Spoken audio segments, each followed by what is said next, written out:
Machismo, actitud o manera de pensar de quien sostiene que el hombre por naturaleza es superior a la mujer. According to the Merriam-Webster Dictionary, machismo is defined as a strong sense of masculine pride. But us Hispanics see it in our culture as this idea of a man being essentially superior to a woman, possessing traits of what you guys would call toxic masculinity. Looking at what I have been through and knowing the pain that others boys endure, I can now confidently say that machismo is able to hurt men too. Having to grow up as a Mexican boy, it is pressured upon us that we must have all aspects of strong, resilient men. In Hispanic culture, it is common for fathers to engrave into their son's mind that in order to survive in this harsh world, we must be machistas. Unfortunately, my father died before I was born. In my case, I was not able to grow up with a father present. But from what my mother would tell me, I learned that he, just like me, was different than most of the men in our family. We go against what the rest of our family thinks a man should act, how a man should treat a woman, who should be the one controlling the family, who should have the final and sometimes the only say. And sometimes, if I was ever to bring him up, my mother would cry and wonder why he had to die. His name was Santiago, my mom had told me.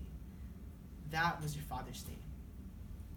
She told me that he died when she was 6 months pregnant. She told me that he was the best partner anybody could ever ask for. She would tell me stories of how back then, when it was lunchtime, he'd always text her a love note talking about all her perfect flaws, her contagious laughter and smile, always telling her how he would trade anything in the world just to be with her forever. She told me about the time he visited her with flowers and chocolates whenever he could, describing the day as though it was just yesterday, her stories flooding with detail, eyes filled with a light that I wish could last an eternity. Santiago, I mumbled. Needles of pain flowed within my veins. Why did he have to die? I thought to myself. Why did he have to leave my mother alone? But either way, I'm very thankful to have had her been mi mamá y mi papá para mí, my mother and father, as she would say it. Being raised by a single mother has taught me how to appreciate women for all they do, the struggles and sacrifices they have to make to maintain a stable household. Every single obstacle, every single struggle I've been through has shaped me as the person I am now.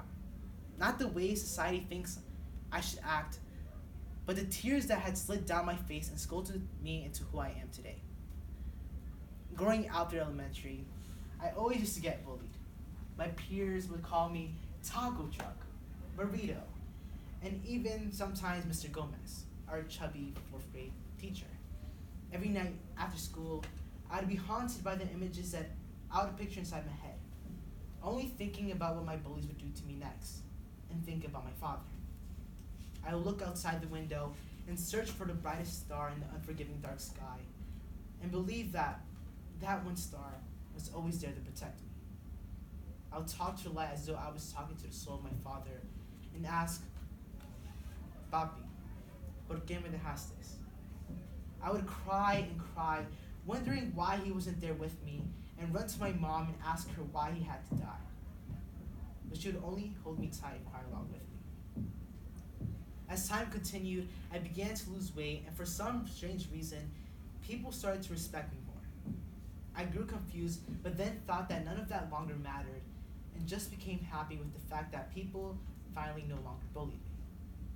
I would go to school a little more confident each day, slowly realizing that I was beginning to get pulled by the ropes of peer pressure. I was told by the boys who I thought to be my friends to get into trouble and fight with others, but I would deny the proposition. In response, they began calling me names again. Violent. Violent is what we're taught to be. And I felt as though I was now being drowned and dragged back into the world I once knew and wished I had forgotten. The world of being bullied. Throughout life, young boys are taught to be aggressive. We're taught to be fearless. We're taught to be this pillar of strength in which we have to hold our future families to rely on. But what we don't seem to notice is that what we're really being taught is how to hide all of our insecurities. We're programmed to be men that only fits into society's ideals of an acceptable male figure and continue it with following generations.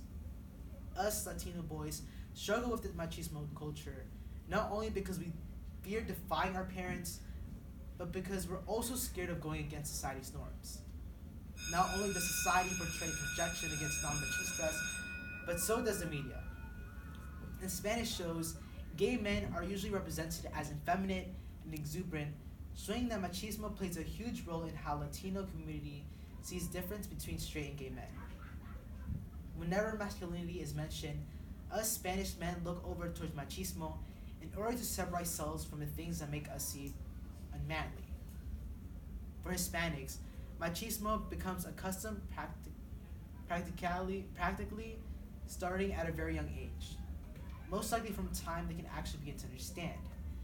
It makes me and other emotional Latino men hide behind the shell of machismo in order to find and to hide our true emotions.